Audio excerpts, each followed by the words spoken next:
சீனாவின் ஹூபே மாகாணம் ஊகான் நகரில் இருந்து அந்நாட்டின் பிற பகுதிகளுக்கும் கொரோனா வைரஸ் வேகமாக பரவி வருவதால் நாளுக்கு நாள் பலி எண்ணிக்கை அதிகரித்தபடி உள்ளது.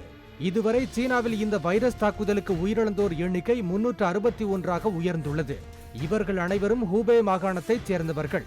இது தவிர 17,205 பேருக்கு கொரோனா வைரஸ் தாக்குதல் உறுதியாகியுள்ளது. நகரில் 9 நாட்களில் அங்கு அதிநவீன மருத்துவமனை கட்டி முடிக்கப்பட்டுள்ளது.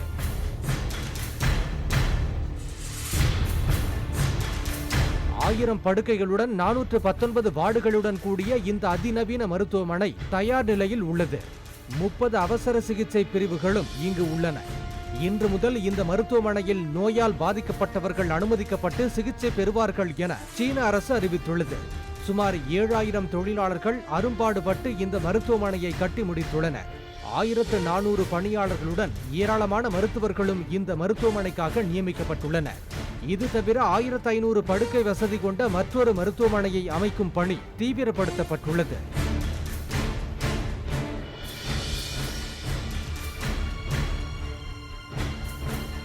சீனாவின் பல்வேறு நகரங்களில் உள்ள மருத்துவமனைகளில் கடும் நெருக்கடி ஏற்பட்டு வருவதால் மருத்துவமனைகளும் நிறுவனங்களும் ஆன்லைன் மூலம் மருத்துவ ஆலோசனைகளை வழங்கும் நடைமுறையை தொடங்கியுள்ளன.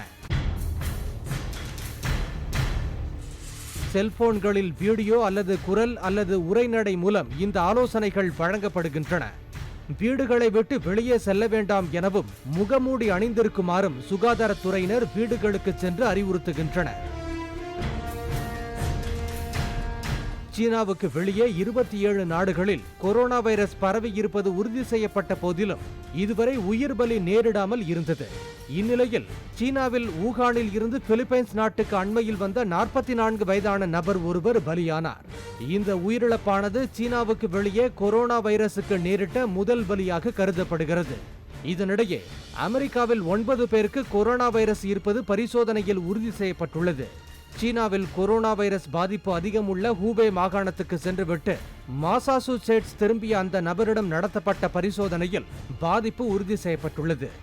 கலிபோர்னியா மாகாணத்தில் மட்டும் 4 பேருக்கு இந்த வைரஸ் பாதிப்பு ஏற்பட்டுள்ளது. கடந்த 2 வாரங்களுக்குள் சீனாவிற்கு சென்றிருந்த வெளிநாட்டவர் அமெரிக்காவில் நுழைய தடை விதிக்கப்பட்டுள்ளது.